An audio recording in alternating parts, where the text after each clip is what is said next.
अस्सलाम वालेकुम dear students, ये आपका जी ordinary differential questions lecture number 9। आज हम तरीका पढ़ेंगे how to solve exact differential question, या ये कहना चाहिए कि how to solve first order ordinary exact differential question. तो पहले रिवाइज कर लें कि आपने लेक्चर नंबर 8 में क्या सीखा था। आपने सीखा था कि कैसे पहचान होती है कि गिवन इक्वेशन या first order ordinary differential question is an exact differential question.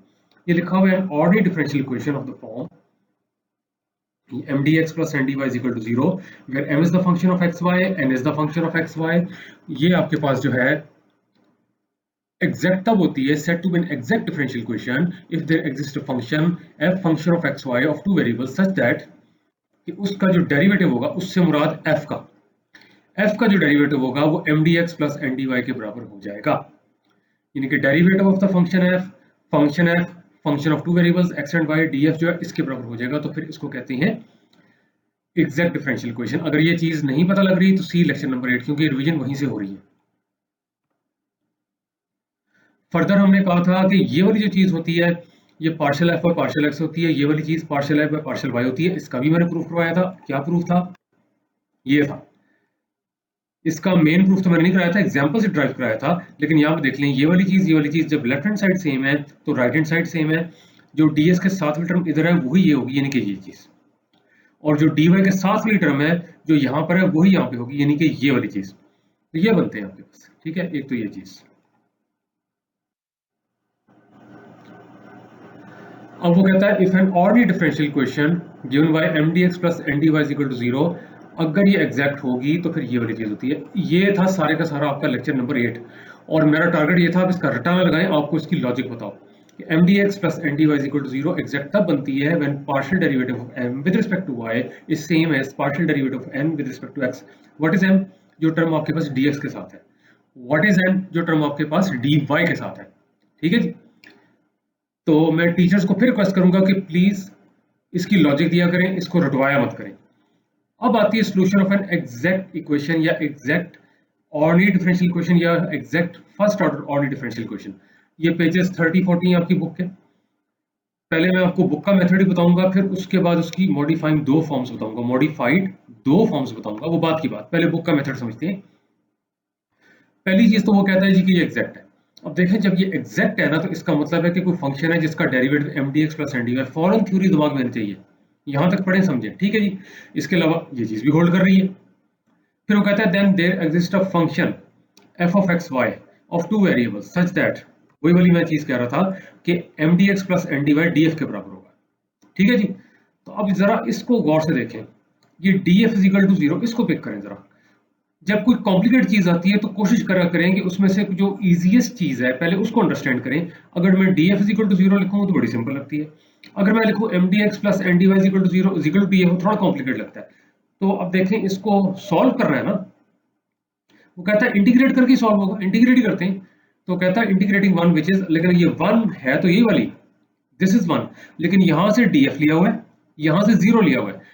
तो यहाँ पे देख लें df is equal to 0, इसको आप इंटीग्रेट करें तो बहुत सिंपल है, f is equal to constant आ जाता है। यहाँ पे देख लें इंटीग्रल डेरिवेटिव खत्म हो जाएंगे, यहाँ पे फंक्शन आ जाएगा 0 का इंटीग्रल कांस्टेंट, यही इसका सॉल्यूशन है। देखें, आप रट्टा ना लगे, ना ही परेशानी हो जी हमने तो सोना था कि y is the function of x। ये देखें x और y का आ रहा है। कैसे इसका सॉल्यूशन है? इसलिए कि इसको जब आपने डिफरेंशिएट किया था तो इक्वेशन आई थी। फिर देख लें, इसी फंक्शन को डिफरेंशिएट किया था तो ये आपके पास इक्वेशन आई थी। ये पिछले लेक्चर में भी एक्सप्लेन हुआ था। तो सारी बात है, इसी को इंटीग्रेट करेंगे तो सॉल्यूशन आ गया। यही सॉल्यूशन है। सॉल्यूशन है function is equal to constant. This is the solution of this ordinary differential question which is an exact differential question. लेकिन निकालना कैसे? अभी तो मैंने बताया कि ये होगा, मतलब कि वो वाला फंक्शन जिसके डेरिवेटिव के बराबर ये वाली साइड आ रही है, वही वाला function is equal to constant, उसका सॉल्यूशन है। निकालना कैसे? ये ले जी which is the required solution. अब निकालने का तरीका सीखते हैं। वो कहता है let us do an example to see how to find function X Y या function of X and Y which is a solution of an exact ordinary differential question. ये लें जी। अब वो कहता है जी इसको सॉल्व कर। अब आप देखें, वही वाली बात, मैं बार बार एक चीज कहता हूँ सिर्फ कॉन्फिडेंस पैदा करने के लिए, तंज करने के लिए नहीं। Please don't take it wrong कि जो कहते हैं कि एग्जाम में क्वेश्चन की पहचान नहीं होती। अब देखें, क्या कहीं से आपको ये सेपरेबल लग रही है? यहाँ पे वाई है ना, क्या कहीं से ये आपको लग रही है कि ये सेपरेबल है? यहाँ पे एक्स है ना, क्या कहीं से आपको ये होमोजेनियस लग रही है? इस टर्म की पावर 3 है, इसकी पावर 1 है। देखें सब निकलता जा रहा है। तो कुछ और सोचना पड़ेगा भाई, ना ये आपकी नज़र में सेपरेबल है, ना कोई हिंट दिया हुआ है कि रिड्यूसिबल टू सेपरेबल उस शक्ल की भी नहीं है, ना ये होमोजेनियस लग रही है, तो फिर क्या किया जाए? कुछ और होगा। शक्ल तो इसकी वही है, m d x plus n d y equal to zero. अब सोल्यूशन ये इस तरह से स्टार्ट कर रहा है, कहता है कंपेयरिंग वन ए। इस पे ना मुझे कंफ्यूजन ये वन ए क्या है, इक्वेशन नंबर वन अगली स्लाइड पे, इसलिए इसको वन ए लिखा हुआ है। इसके साथ कंपेयर करें। अब देख लें डी एक्स के साथ वाली टर्म एम इसके बराबर है। लो जी, ठीक हो गया। पहले देख लें, यही है dx के साथ वाली term which is m is equal to 3x into x y minus two. अंदर 3x को मल्टीप्लाई करते हैं, that is going to be 3x square y minus 6x। Minus two से जब ये हिट होगा तो माइनस 6x। इसके अलावा एक्स वाई से जब ये टर्म मल्टीप्लाई होगी तो 3x स्क्वायर वाई। ये तो हो जी m साहब आ गए। n कौन सा होता है? n dy के साथ वाली टर्म है, ये x क्यू प्लस 2 है, ये हो गया। अब यहां से जरा आप देखें, क्या ये एग्जैक्ट है? कैसे पहचान करेंगे? पार्शियल डेरिवेटिव m का y के लिहाज से अगर वही आ जाता है जो पार्शियल डेरिवेटिव m का x है तो ये एग्जैक्ट है। सबसे पहले इसको पार्शियल डेरिवेटिव निकालने की कोशिश करें। कैसे करते हैं? इसमें आप यही करते हैं जी, क्योंकि आपने इसका निकालना है y के लिहाज से, तो y का वेरिएबल है, यानी y वेरिएबल है। और ये देख लें, y वेरिएबल हो जाएगा तो y का डेरिवेटिव 1 हो जाएगा, 3x के कांस्टेंट है वो ये आ गया। माइनस 6x का डेरिवेटिव 0, क्योंकि x इज अ कांस्टेंट। इसी तरह partial n by partial x है, तो इसमें x वेरिएबल है, x क्यूब का डेरिवेटिव 3x के 2 आएगा 0। ये मैंने क्विकली बोला है, देखें अगर ये चीजें नहीं पता आपको, सी लेक्चर नंबर 1 देखें। लेक्चर नंबर 1 में पार्शियल डेरिवेटिव कराया गया था, बाद में रिवाइज भी करवाया गया था, पिछले लेक्चर में भी रिवाइज करवाया गया था। लेकिन मेन चीज है कि partial m over partial y is equal to partial n over partial x, और ये आपके पास आ गया। अब देख लें, अगर आप लगाएंगे ना इसका रटा, पहली बात है आपको पता ही नहीं होगा इसकी लॉजिक क्या है। मैंने आपको लॉजिक बताई थी। रट्टा लगाने से ये नुकसान हो सकता है, गलती से यहाँ पे x लिखते हैं, गलती से यहाँ पे y लिखते हैं, हो गया बेड़ा गर्क, ठीक है ना। तो अगर आप रट्टे को अवॉइड करेंगे, समझ कर करेंगे, तो कभी रट्टा नहीं लगाना पड़ेगा जी। पार्शियल डेरिवेटिव m का y के लिहाज से लेना है, पार्शियल डेरिवेटिव m का x के लिहाज से लेना है, और सेम भी होने चाहिए। m और m ये हार्ड एंड फास्ट रूल्स नहीं है। m वो वाली टर्म है जो dx के साथ है, n वो वाली टर्म जो dy के साथ है। एग्जैक्ट तो होगी, इसका मतलब है कि कोई फंक्शन होगा जिसका डेरिवेटिव जो है इस टर्म के बराबर होगा, ये लेफ्ट हैंड साइड वाली है। वन है आपके पास एग्जैक्ट ऑर्डिनरी डिफरेंशियल इक्वेशन होगी, ये वाली, ठीक होगी जी।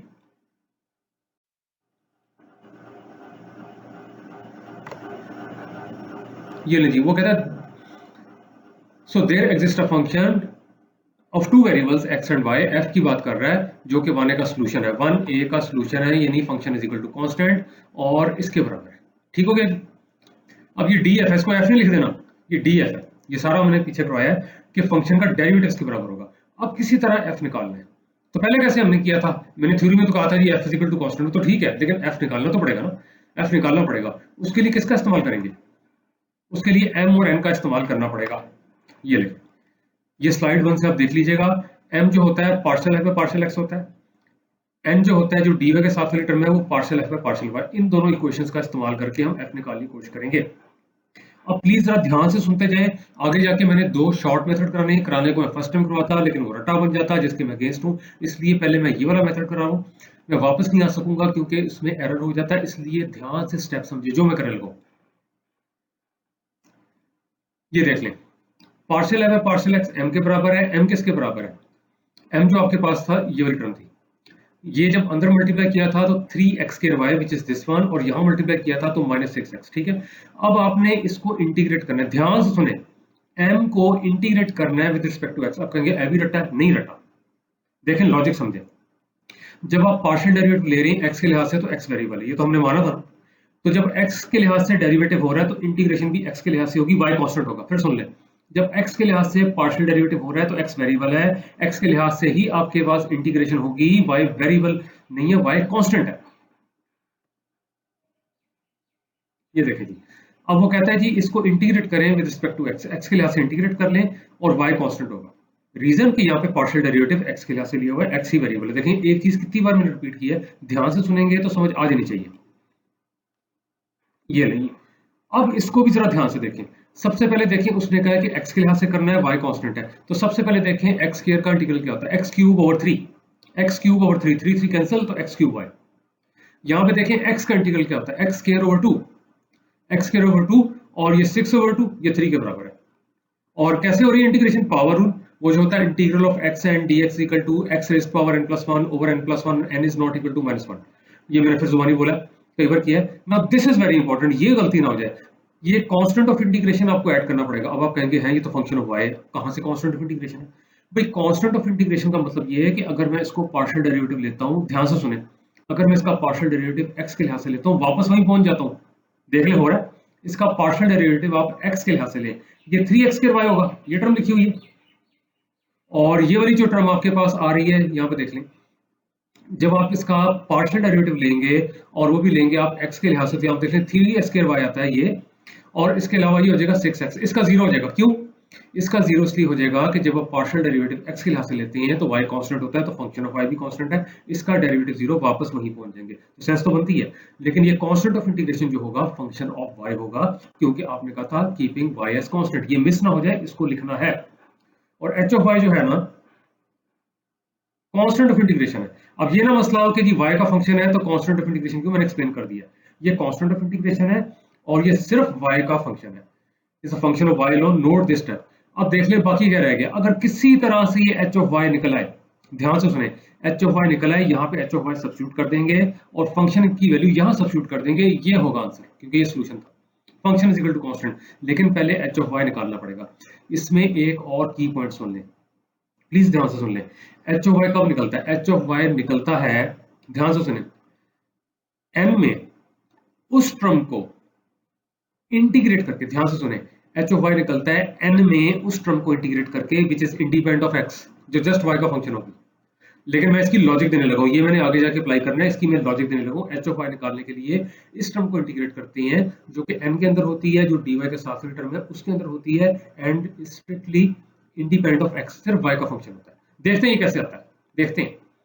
अब एक और चीज ये निकालना है ना, अब मैं पार्शियल डेरिवेटिव y के लिहाज से लूंगा। देखिए इस पे रटा नहीं है, अगली स्लाइड पे पार्शियल डेरिवेटिव y के लिहाज से लूंगा। कहेंगे x के लिहाज से क्यों लिया? भाई x के लिहाज से लेंगे तो वापस वहीं पहुंच जाएंगे, फायदा क्या हुआ? आगे ना लॉजिक, x के लिहाज से लेंगे फिर उधर ही जा पहुंचना है आपने। अब y के लिहाज से लेना, क्यों लेना है? इसलिए कि इस इक्वेशन का इस्तेमाल कर सके।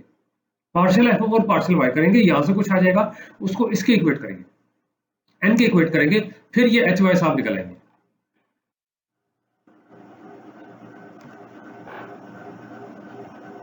ये लीजिए यहां तक पहुंच गए थे। उसने कहा to find the complete solution we have to find h of y which is this one, h function of y for which we take the partial derivative of 3 with respect to y। ये मैंने पहले explain कर दिया कि y के लिहाज से क्यों कर रहे हैं, x के लिहाज से करेंगे मुड़ के वहीं पहुंच जाएंगे। अब जब आपने पार्शियल डेरिवेटिव y के लिहाज से लेना है तो x कांस्टेंट होगा, तो x cube as it is आ जाएगा, y का डेरिवेटिव 1 माइनस 3x² का 0 हो जाएगा। h ऑफ y जो है ना ये h डैश ऑफ y है। अगर ये मुश्किल लगता है तो इसको dh ओवर dy भी लिख सकते हैं। ध्यान से सुने, dh ओवर dy, आप कहेंगे जी पार्शियल डेरिवेटिव है, लेकिन ये जस्ट y का फंक्शन है, तो जब जस्ट y का फंक्शन हो तो पार्शियल डेरिवेटिव में एग्जैक्ट डेरिवेटिव में कोई फर्क नहीं होता। This is dh by dy या derivative of h with respect to y, ठीक है जी। अब n के बराबर मैंने कहा था ये होता है, by definition this is equal to n, n इसके बराबर था x क्यूब प्लस 2y। अब x क्यूब और x क्यूब कैंसिल हो जाएगा, ये पीछे देख लीजिएगा, इक्वेशन पीछे लिखी हुई थी, x क्यूब और x क्यूब कैंसिल हो जाएंगे, h डैश y 2y आ जाएगा, हो गया ना। और आप देख लें, अब आप इसको इंटीग्रेट कर दें। जब आप इंटीग्रेट करेंगे तो इंटीग्रल और डेरिवेटिव यहाँ पे देख लें कैंसिल हो जाते हैं। यहाँ पे इंटीग्रेट करेंगे तो y का जो इंटीग्रल है y² 2 होगा, दिस इज y²। अब देख लें, ये वही वाली बात थी जो मैंने कहा था कि जब आपने h ऑफ y निकालना है, ये वाली टर्म निकालनी है, तो कैसे निकलती है? n के अंदर उस टर्म को इंटीग्रेट करके निकलती है which is independent of x। वही हुआ है, 2y को इंटीग्रेट किया, y² आ गया। अब इस y² को यहां सब्स्टिट्यूट कर दें। अब वो कहता है यूजिंग 4 and 3, वहां पे सब्स्टिट्यूट कर दें। ये जी f साहब आ गए, देख लें x क्यूब y ये लिखा हुआ है, माइनस 3x² ये लिखा हुआ है, h y y² है, यहां पे सब्स्टिट्यूट कर दें, ये लिखा हुआ है। अब वो कहता है यूजिंग 5 in 1, ये सोल्यूशन नहीं है, सोल्यूशन था function is equal to constant. तो कंप्लीट सोल्यूशन आपके पास आया है जो कि वन इक्वेशन थी, ये देख ले, function is equal to constant and this is the function. अच्छा आप देख लें, हो सकता है कुछ स्टूडेंट्स के दिमाग में आ रहा हो भी यहाँ आर्बिट्री कांस्टेंट क्यों नहीं ऐड किया। देखिए मैं ये कहता हूँ अल्लाह का शुक्र है इतना अरसा हो गया पढ़ाते हुए कि पता होता है कि अब दिमाग में क्या क्वेश्चन आ रहे होंगे और कंफ्यूजन दूर करना हमारा फर्ज है। तो यहाँ पे देख लें, यहाँ पे आर्बिट्री कांस्टेंट ऐड इसलिए नहीं किया कि यहाँ कांस्टेंट पहले मौजूद था। अब कहेंगे इसका क्या मतलब है? इसका मतलब यहाँ आप सपोज प्लस के कर दें, y² प्लस के, तो यहाँ पे y² प्लस के हो जाएगा। के को राइट साइड पे ले जाए तो c माइनस के को d, फिर कांस्टेंट एक ही आना। फिर सुन लें, यहाँ पे प्लस के कर भी देंगे तो यहाँ पे वाई स्क्वायर प्लस के होगा, के को राइट साइड पे ले जाए, सी माइनस के एक नया कांस्टेंट बन जाएगा, इसलिए कांस्टेंट ऐड करने की जरूरत नहीं है। ठीक हो गया जी। अच्छा, अब ये चीज आपके पास आ गई, ये है जी आपके पास सोल्यूशन, ये है सोल्यूशन। आगे जाके हम यही सोल्यूशन निकालेंगे, मैं स्लाइड भी नहीं आ सकूंगा, बेशक आपने कहीं नोट करना है तो कर लें। ठीक है जी, नोट करना है तो कर लें इसको। X cube Y minus 3x square plus Y square is equal to C. हाँ, अब देखिए सिंपल चीजें मैं जैसे बताता हूँ, इंटीग्रल डेरिवेटिव खत्म हो जाते हैं। आप सिंपल यूं करें, एक काम करें, आप करें डेरिवेटिव ऑफ, ध्यान से सुनो, जुबानी बोल रहा हूँ, derivative of integral of x dx. आप कहेंगे क्या मैं बोल रहा हूँ, लेकिन देख लें अगर वाकई डेरिवेटिव इंटीग्रल कैंसिल हो तो आंसर एक्स आना चाहिए। Derivative of integral of x dx, integral of x होता है एक्स स्क्वायर ओवर 2, और अब इसका डेरिवेटिव क्या होगा, 2x ओवर 2 यानी कि x। तो इसका मतलब है d by d x integral of x d x is equal to x. ये मैंने अब तेजी में बोला है ना, दोबारा सुन लीजिएगा, इंटीग्रल डेरिवेटिव खत्म हो जाते हैं। लें जी, 12 का मैंने लिख भी दिया, जो मैं जुबानी बोलता हूँ मैं लिख भी देता हूँ। No arbitrary constant is needed in 4, यहाँ पे जरूरत नहीं है। As we already have c in the right hand side of the solution, यहाँ पे देख लें, यहाँ पे ऐड करेंगे तो राइट साइड पे फिर देख लें सी माइनस के एक नया कांस्टेंट बन जाएगा, बात बन गई। अच्छा, अब मैं आपको ये लिख भी दिया, ऑफ द सॉल्यूशन दिस। चलो मैं बात पूरी कर लूं, अब मैं आपको वो मेथड कराने लगा हूं जो ऑनेस्ट स्पीकिंग मैंने बुक्स में देखे नहीं है। आपको कोई किताब मिलती है मुझसे जरूर शेयर कीजिएगा, मैंने किसी बुक में नहीं देखी अब जो मेथड आ रही है। और मेरे वालिद साहब को दुआ में याद रखें, डॉक्टर चौधरी मोहम्मद हुसैन साहब, उन्होंने मुझे ये मेथड बताए थे। कुछ लोगों ने कोई रिसर्च पेपर लिखे हैं उसमें इंडिकेट किए हुए हैं, कुछ ने कुछ वीडियो या ऑडियो लेक्चर्स हैं उनके अंदर भी डाले हुए हैं, लेकिन ऑनेस्टली बुक्स में मेथड नहीं है। बुक्स में ये वाला मेथड जो ऊपर है, इसी को ही शॉर्ट फॉर्म में बताने लगा हूँ 2 तरीकों से। और ये देख लें, शायद 2 या 3 स्लाइडों पे किया, वो आधी स्लाइड पे निचाला हो जाएगा, लेकिन ये समझ आए तब उसका मजा आएगा, वरना वो रटा होगा। ये लीजिए, ये आए 2 direct and short methods to find the solution of an exact ordinary differential equation. ये कहता है जी कि m d x plus n d y is equal to 0 जो है आपके पास, अगर ये एग्जैक्ट है, यानी आपके टिप्स भी होना चाहिए कि partial derivative m with respect to y is same as partial derivative of n with respect to x। अगर ये मतलब है कि एग्जैक्ट है तो ये तरीका है। अब देख लें पीछे, आप देख लीजिएगा, हमने m को इंटीग्रेट किया था with respect to x, recall कर लें पीछे ही किया था, उसने कहा integrate m with respect to x, लेकिन उसमें एक h ऑफ y ऐड किया था जो अब नहीं करेंगे। ये देखो, कहता है integrate m with respect to x, बस इतना ही करना है, m को x के लिहाज से सिर्फ इंटीग्रेट करना है, कोई आर्बिट्री कांस्टेंट ऐड नहीं करना।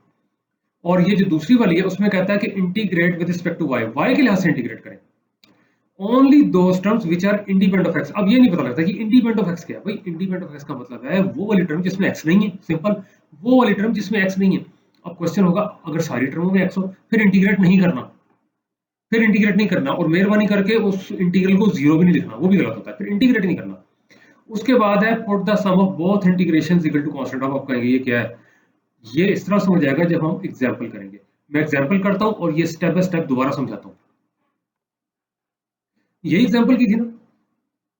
अच्छा, सबसे पहले तो वो कहता है जी, ये देखें, कहता है integrate m with respect to x, बस यहां तक पढ़े, dx के साथ वाली टर्म m है, ये बनती है, तो आपने इसको इंटीग्रेट करना है। यही थी ना आपके पास, 3x को अंदर मल्टीप्लाई करें तो 3x square y minus 6x, इसको आपने इंटीग्रेट करना है किसके लिहाज से, x के लिहाज से। ये देख लें, integrate with respect to x। अब ये मैं कह रहा हूं पिछला ही मेथड है जो बेहतर हो गया और शॉर्ट हो गया, इसको x के लिहाज से इंटीग्रेट कर लें, क्या आ जाएगा, यहां पे देख लें, x स्क्वायर का हो जाएगा x क्यूब ओवर 3, पहले भी ये स्टेप किया था, 3 3 कैंसिल तो x क्यूब y, x का हो जाएगा x स्क्वायर ओवर 2, 2 और 6 कैंसिल होंगे तो यहाँ पे आ जाएगा आपके पास माइनस 3x स्क्वायर।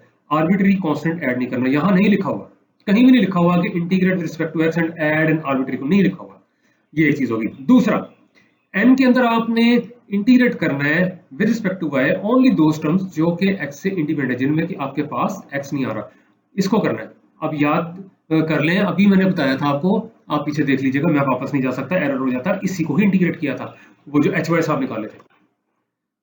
तो अब यहाँ पे कहता है इंटीग्रेट, यहाँ पे देख लें, n को इंटीग्रेट करना है या integrate n with respect to y only those terms which are independent of x, इसको करना है जिसमें x नहीं है। बार बार मैं कह रहा हूँ इंडिपेंडेंट ऑफ x का मतलब इसमें x नहीं है। तो यहाँ देखें लिखा हुआ है, इन वर्ड्स लिखा हुआ है कि n के अंदर आपने किसको इंटीग्रेट करना है, 2y को, क्योंकि 2y वाली टर्म जो है that is independent of x।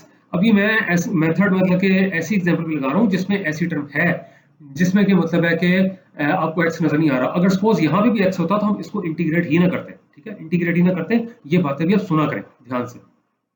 2y को इंटीग्रेट कर लें, क्या आ जाएगा, वाई स्क्वायर आ जाएगा, क्योंकि y का वाई स्क्वायर ओवर 2 कैंसिल, ये आया था ना। आपने h डैश y को इसके बराबर लिखा था, h of y Y square आ जाएगा। आगे क्या आ गया, फिर उसने कहा है put the sum of both integration equal to constant, यानी कि this one and this one. Put the sum of both integration equal to constant to get, ये ले जी, X cube Y minus 3x square ये plus Y square is equal to constant. क्या ख्याल है, मजे का मेथड है ना। लेकिन देख लें पिछला आप अंडरस्टैंड करेंगे तो उसका पता लगेगा। एग्जाम में इसी को यूज किया करें, एग्जाम में इसी को ही यूज किया करें। कितना शॉर्ट है। इसका जो दूसरा वर्जन है, इसी मेथड का एक और वर्जन है, वो पहले जुबानी सुन लें, फिर अगली स्लाइड बताता हूँ। आप ये भी कर सकते हैं कि n को थ्रू आउट इंटीग्रेट करते हैं विद रिस्पेक्ट टू y, और m ने इसको इंटीग्रेट करें विद रिस्पेक्ट टू x। सिर्फ उन टर्मों को इंटीग्रेट करें जिनमें के y नहीं है, अदर वे राउंड हो जाएगा। चलें आगे देखते हैं। ये लेंगे, ये तो वही लैंग्वेज है कि ये क्वेश्चन एग्जैक्ट है कि partial derivative m with respect to y same as partial derivative n with respect to x। ये मेथड देखें। तो मैंने कहा था n को इंटीग्रेट करते हैं y के लिहाज से, थ्रू आउट y के लिहाज से इंटीग्रेट करते हैं। m को इंटीग्रेट करें with respect to x only those terms which are independent of y, वो वाली टर्म है जिनमें के y नहीं है, ठीक है। लेकिन अब दिमाग में अगर आ रहा है भी सब में y है फिर इंटीग्रेट नहीं करेंगे, उसको जीरो भी नहीं लिखना। फिर आगे वही है, put the sum of both integrations equal to constant, वही वाली पिछली एग्जांपल दोबारा करते हैं। ये ले, consider last example once again, ये वाली थी ना, पहले तो वही वाली बात है, इसमें m क्या था n क्या, लेकिन पहले n साहब आएंगे इस बात। ये जो dy के साथ वाली टर्म है n x cube plus 2y, इसको आपने क्या करना है, इंटीग्रेट करना है। किसके लिहाज से इंटीग्रेट करना है, y के लिहाज से इंटीग्रेट करना है। और क्या आ जाएगा आपके पास, ये आ जाएगा x cube y plus Y square, ये आपके पास आ जाएगा। यहां से आ जाएगा जी x क्यूब y और y का जो इंटीग्रल है वाई स्क्वायर ओवर 2, और ये वाई स्क्वायर आ जाएगा। ये आपने n को इंटीग्रेट कर दिया y के लिहाज से, ठीक हो गया। इसको आपने इंटीग्रेट करना है x के लिहाज से, लेकिन उन टर्मों को जिनमें कि y नहीं है, यानी कि ये दूसरी वाली टर्म कौन सी, minus 6x, and in m is equal to this, जो कि वही है 3x square y minus 6x। इसमें आपने किसको इंटीग्रेट करना है, x के लिहाज से करना है only those terms which are independent of y। तो इंडिपेंडेंट ऑफ y ये बनती है माइनस 6x। क्या होगा इसका इंटीग्रल, x का होता है x स्क्वायर ओवर 2, तो माइनस 3x स्क्वायर। अब this plus this is equal to constant, ये लिखा हुआ है, put the sum of both integrations equal to constant, this plus this is equal to constant, and put the sum of both integrations equal to constant to get what, solution l। ये वाली चीज, ये वाली चीज। तो जिस तरह से आमतौर पे स्टूडेंट्स आपस में बोलते हैं जी छा गया ना मैं, तो बताइए छा गया ये मेथड। तो ये देख लीजिए हो गया। तो उम्मीद है कि ये मजा आया होगा, पसंद आया होगा। और जब भी आप पढ़ाएं तो ये वाला मेथड पढ़ाएं, लेकिन पहले लॉजिक दें, उसके बाद ये वाला मेथड बताएं। हो सकता है स्टूडेंट्स कहें कि सर यही डायरेक्ट बताते क्यों वो सारा लंबा चौड़ा, वो इसलिए कि उनको लॉजिक बताओ। आपका फर्ज है लॉजिक बताना, आपका फर्ज है लॉजिक समझाना, उनका भी फर्ज है समझना। नहीं समझते तो अल्लाह ताला हिदायत दे, और मजीद नहीं समझते जो कहते हैं ड्राई सब्जेक्ट है, अल्लाह ताला उनको भी माफ करे, हिदायत दे।